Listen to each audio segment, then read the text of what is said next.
في نقطة لكل شاب داخل علاقة. ادام بتحب لازم أن يكون معاك فلوس.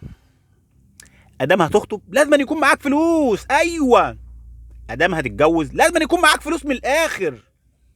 لو فكرت في الخلفة بقى لازم أن يكون معاك فلوس. او لو انت داخل على الطلاق لازم أن يكون معاك فلوس.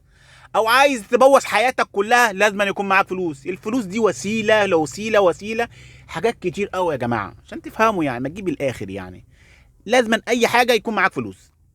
لما تيجي تحب لازم تكون معاك فلوس عشان هتخرج مع البت بتاعتك، صح ولا لا؟ لما تيجي تخطب لازم يكون معاك فلوس عشان خطيبتك تعرف ان انت راجل كويس، يعني يكون معاك قرش يعني.